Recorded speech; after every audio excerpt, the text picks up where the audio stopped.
নাম ঘোষণা হতেই ঘাটালে বিজেপি প্রার্থী ভারতী ঘোষের নামে দেওয়াল লেখা শুরু হয়ে গেল।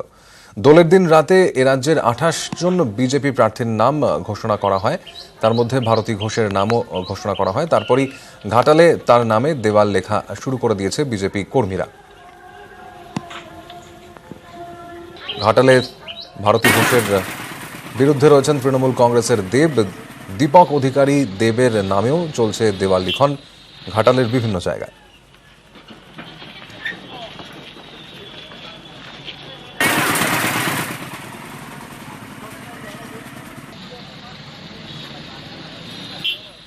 হুগলিতেও চলছে দেওয়াল লিখন। লকেট চট্টোপাধ্যায় হুগলিতে বিজেপির প্রার্থী হিসেবে দাঁড়াচ্ছেন। চলছে দেওয়াল লিখন।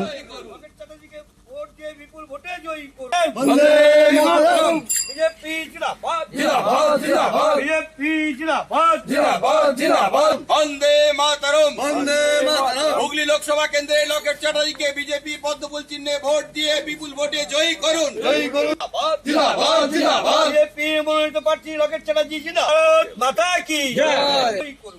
হুগলির পাশাপাশি এবার দেখে নেব আরো একটি আসন যেখানে বিজেপি এর কর্মী সমর্থকরা দেওয়াল লিখনে ব্যস্ত। বসিরহাট আসনটির ছবি একবার দেখে নেব এবং সেখানে বেশ কয়েকটি জায়গায় সায়ন্তন বসু তার নামে দেওয়াল লিখন চলছে। তাকে বিপুল ভোটে জয়যুক্ত করার আবেদন জানিয়ে এই দেওয়াল লিখন।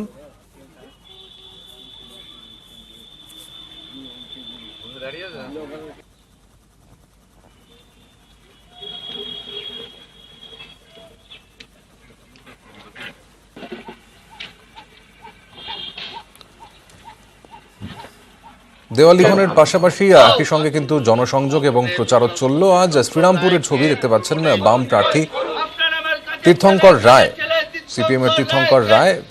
তিনি আজ এলাকায় ঘুরে বেড়ান, শ্রীরামপুরের অলিতে গলিতে কথা বলেন ভোটারদের সঙ্গে।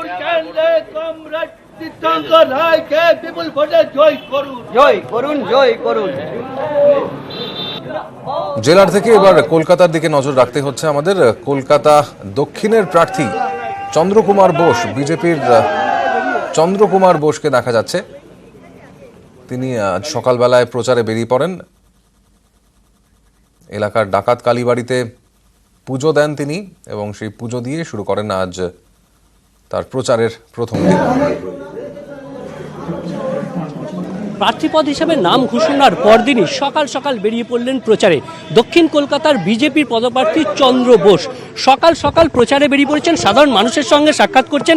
দক্ষিণ কলকাতা আপনার পরিচিত জায়গা। দক্ষিণ কলকাতার মানুষ আমার সাথে আছে, কারণ এই দক্ষিণ কলকাতা থেকে আমার দাদামশাই শরৎচন্দ্র বসু, আমার ঠাকুমা বিভাবতী বসু নির্বাচনে জয়ী হয়েছিলেন কংগ্রেস প্রার্থীদের পরাজিত করে। তাই এটি আমার পরিবারের পক্ষে ঐতিহাসিক। কিন্তু শুধু পরিবারের নয়, দক্ষিণ কলকাতা এমন একটি কেন্দ্র যে কেন্দ্র থেকে পরিবর্তনের হাওয়া ওঠে।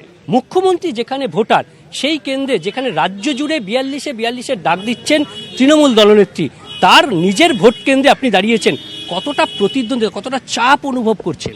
দেখুন, আমি যখন ভবানীপুর কেন্দ্রে বিধানসভা নির্বাচনে দাঁড়িয়েছিলাম ওনার বিপক্ষে, মাননীয় মুখ্যমন্ত্রী মমতা বন্দ্যোপাধ্যায়ের বিপক্ষে, আমি ওনার বাসস্থানে গিয়েছিলাম। আমি আবার মমতা বন্দ্যোপাধ্যায়ের বাসস্থানে যাব এবং উনি আমার ভোটার।